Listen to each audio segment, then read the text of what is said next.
Hello friends, welcome to our YouTube channel Machine Design in Video, where we help students to understand and apply design concepts in a more simple and systematic way. Today we will try to understand the basic concepts in design of shaft in module 3. So let's get started.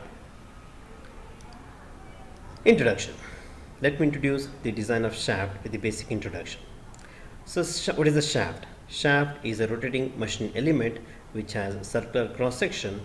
Basically, shaft is used to transmit power. It may be a solid one or a hollow shaft. Generally, a shaft is acted upon bending moment, torsion and axial forces. And last one, it is usually supported on bearings. The general mountings on any shaft will be pulleys and gears. We will next see the standard sizes of shaft. So if you go to the market to find a shaft, the typical sizes of the solid shaft that are available in the market are, it can be ranging from 4 mm to 280 mm. So if you refer the data handbook table number 14.6 volume 1, you can get the values. So here the diameter sizes of the shaft are given from 4 mm to 280 mm. So the values or the sizes which are outside the parenthesis are in mm, and the sizes which are inside the parenthesis are in inches. So next we will go ahead with the materials for the shaft. Generally speaking, the materials for the shaft can be ferrous, non-ferrous and non-metals based on the application. So some of the common ferrous materials are listed here. First one is the hot rolled plain carbon steel. It is a very least expensive. Since it is hot rolled, scaling is always present on the surface and machining is required to make the surface smooth. The second one is the plain carbon steel or the cold drawn plain carbon steel. Since it is cold drawn, it has inherent characteristics of smooth, bright finish. The amount of machining which is required is very minimum. The last one is the alloy steel. Here, alloy steel is a mixture of various elements with the parent steel to improve certain physical properties. Materials like nickel, chromium and vanadium are added to the parent steel to make it or to improve the physical properties. Here, the last one is the alloy steel is very expensive. Now we will see what are the design considerations for a shaft. Basically, shafts are designed based on two criteria. First criteria is called as the designs based on the strength criteria, and the next criteria is based on the rigidity. So here, design based on the strength criteria is carried out so that the stresses at any location of the shaft should not exceed the material yield strength. However, no consideration for the shaft deflection and shaft twist is included in this equation. So we know the torsion equation, basic equation, mt by j is equal to g theta by L is equal to tau by r. So based on the strength, the equation is reduced to tau is equal to mt by j into r, where mt is the torsional moment, j is the polar moment of inertia and r is the radius of the shaft. Next, design based on the stiffness. Here, design depends on the allowable deflection and twist of the shaft. So based on the stiffness, if the design of shaft is done, so here the equation is reduced to theta is equal to mt into L by g into j, where g is the modulus of rigidity of the shaft. So here, next, the stresses at any point on the shaft depends on the nature of load acting on it. So the different stresses corresponding to the loads are bending stresses corresponding to bending loads, axial stresses corresponding to axial loads and shear stresses corresponding to shear stresses. Here the axial stresses and the bending stresses can be either positive or negative, and shear stresses are the only stresses which will be considered in the design of shaft. Next we will talk on the maximum shear stress theory. So basically, design of shaft mostly uses the maximum shear stress theory, which states that a machine member fails when maximum shear stress, that is tau max, at a point exceeds the allowable shear stress tau allowable for the shaft material. So the equation is like this. Now in the data handbook we have a equation 14.7 which will include the column action.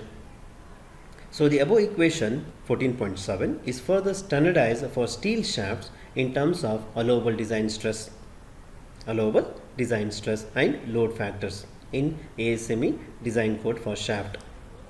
Here, so the equation 14.7, when I use that and we modify that equation, so the equation will be turned out to d is equal to 16 by pi tau ed into kb mb whole square plus kt mt whole square to the power 1 by 2 to the power 1 third. So equation number 14.12.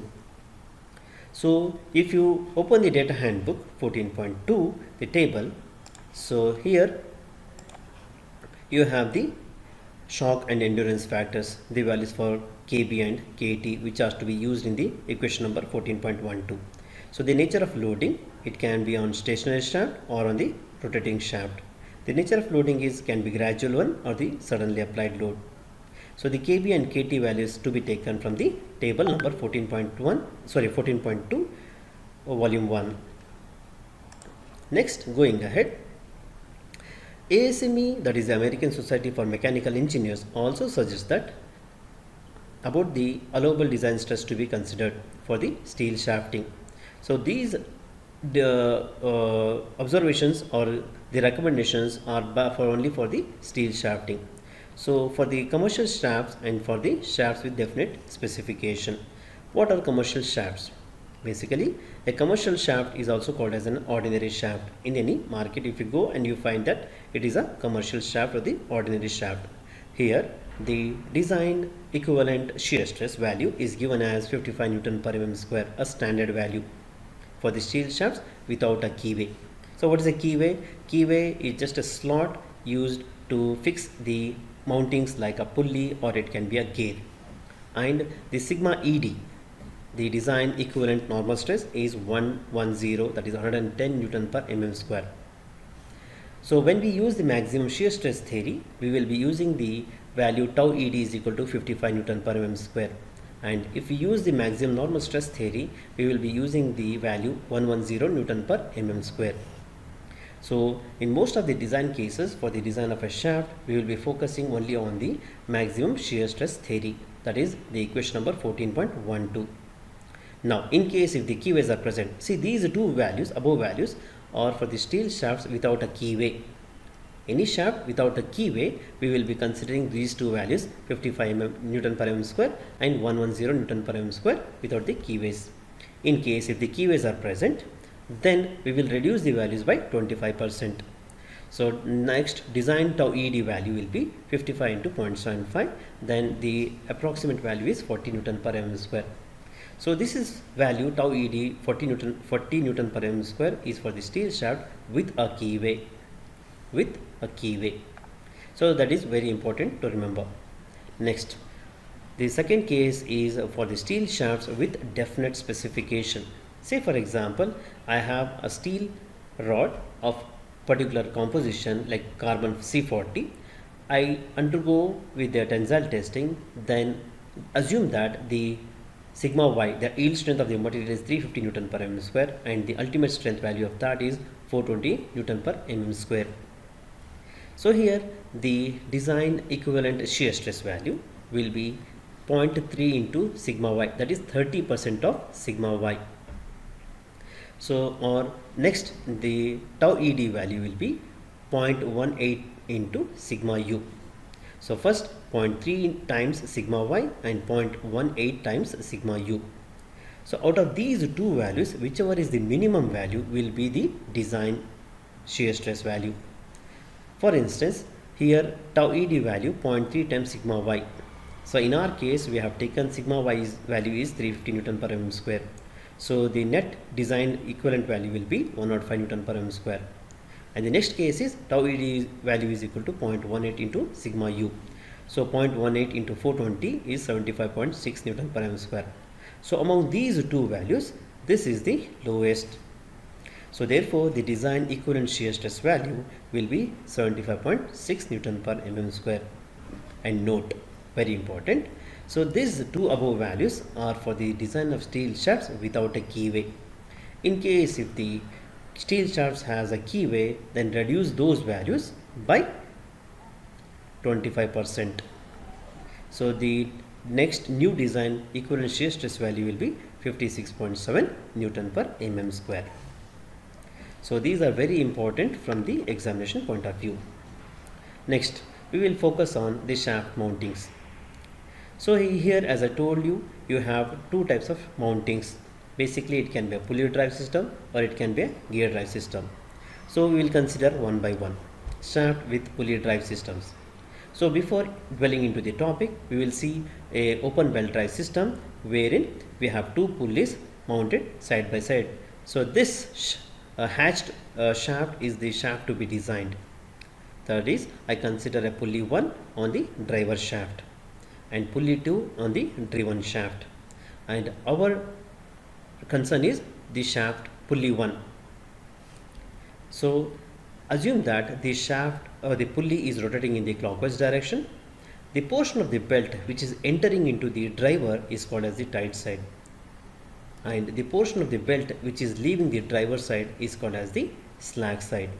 So tight side is usually denoted by T1 and slack side it is usually denoted by T2. So that is the basic understanding of the pulley drive system. So next, when we have a belt drive, so the ratio of the belt tensions for an open belt drive is T1 by T2 is equal to e to the power mu theta, where T1 is the tension in the tight side of the belt and T2 is the tension in the slack side of the belt. Mu is coefficient of friction and theta is the angle of contact or wrap, usually measured in radians. So these are the basic equations to be remembered. Mt is equal to T1 minus T2, T1 by T2 is equal to e to the power mu theta, ratio of tensions. Next, we will see what is the torque for the belt drive. Torque is given by Mt is equal to T1 minus T2 into radius of the pulley, where Rp1 is the radius of the pulley 1, where our shaft or the design shaft is located. Next, the maximum tension in the tight side belt. T1 is given by sigma 1 into B into T, where sigma 1 is the stress in the tight side, B is the width of the belt and T is the thickness of the belt. Here the belt cross section is shown. Next, we will focus on the force analysis for the pulley drive system, and this is very important for solving any numericals. So we have two cases. The first case is the shaft or the pulleys placed one above the other. So we have two shafts on which we have two pulleys, they are placed one above the other. First case, I will take it as A. If the shaft receives, so this is the shaft I have considered, the pulley 1. Here it receives or transmits the power vertically from below or downwards as shown below. So assume that this shaft or the pulley 1 is rotating in the clockwise direction and the weight of the pulley is given as WP1, and the other one shaft, pulley 2, it is located below. Then in that case, the vertical force which is acting on the shaft design of the shaft, that is this shaft, it is T1 plus T2 plus WP1, and the horizontal force which is acting on the pulley 1 is equal to 0. So what is the case here? So here we have taken one pulley above and one pulley below. The shaft to be designed is hatched one. So the vertical force acting on the pulley 1 will be T1 plus T2 plus WP1. T1 is this tension force and this T2 is the tension force T2, and WP, all three are acting downwards. So therefore I can write the vertical force is equal to T1 plus T2 plus WP1. Likewise, I can write the horizontal force is equal to 0 as there are no other pulleys or the given on the right side or the left side of the shaft 1 or the pulley 1, and this one view is written in the side view. So the next case is the shaft here where the design shaft is located below. So this is our design shaft and this is the another general shaft. Here, if this shaft receives or transmits power vertically from above or upwards as shown in the figure below, the vertical force will be T1 plus T2 minus WP. As you can see here, the T1 and T2 tension forces, they are going upwards, and weight of the pulley is getting downwards acting in the downward direction. So therefore the net vertical force on the design shaft will be T1 plus T2 minus WP1, and the horizontal force on the design shaft will be equal to 0, as there are no any other pulleys located on the right side or the left side of the pulley 1. So next we will see now when the shafts are located or placed side by side, and this is very simple. Here if the shaft, this is your design shaft which is hatched one, it receives or transmits the power horizontally from the right or to the right. In this case the WP is given, so the vertical force will be just WP1 and the horizontal force will be T1 plus T2 in this direction towards the right. The next case B is our design shaft is located on the right side. So here the shaft receives or transmits power horizontally from the left or to the left. So the net vertical force on the design shaft will be WP1, as the WP1 is acting towards the gravity, and we have the horizontal force, it is T1 plus T2 acting in this direction. So these two views are given as a side view. So this is the system for a pulley drive.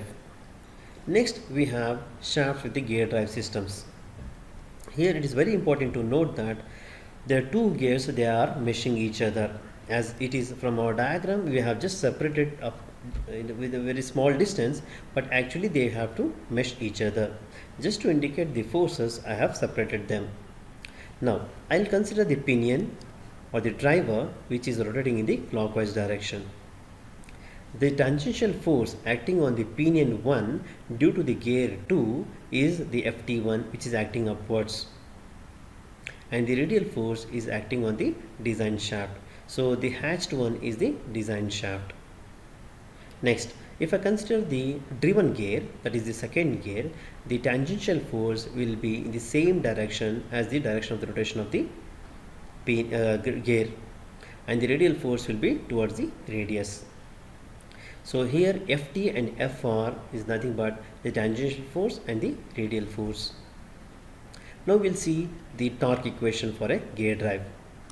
So Mt is given by Ft into Rg, where Ft is the tangential force and Rg is the radius of the gear, and this radial force is given by Ft into tan phi, where phi is nothing but your pressure angle. Now let us see what are the force analysis for a gear drive system on a shaft. So here also we have two cases. Shafts or the gears placed one above the other, and shafts or gears placed side by side. First case, in the first one I'll take as if the driver pinion rotates in clockwise direction. So as you can see here, this is the driver pinion which is rotating in the clockwise direction. So the tangential force on the pinion will be in the opposite direction as of the direction of the pinion, but on the gear, that is a driven gear, it will be in the same direction.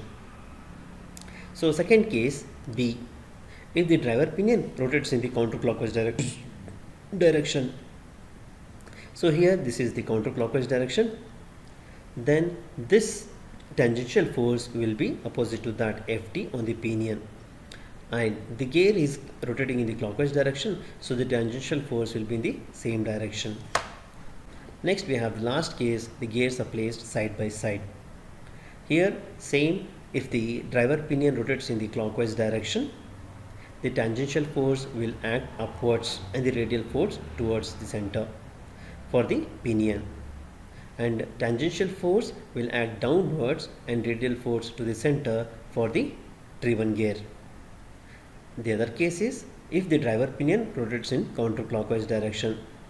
So here you can see the pinion is rotating in the counterclockwise direction and the tangential force is acting against that. Here you have the radial force which is acting at the center for the pinion. For the gear, the tangential force is acting as in the same direction as the direction of the gear or the driven gear, and the radial force toward the center. So we have to note a few things here. First case. First note is if the pinion is mounted on the shaft to be designed, then consider pinion forces. The second note, if the gear is mounted on the shaft to be designed, then consider gear forces. So hope you have understood the basic concepts of design of shaft. This is very important for solving numericals. So if you are new to our channel, please subscribe, like, share and comment.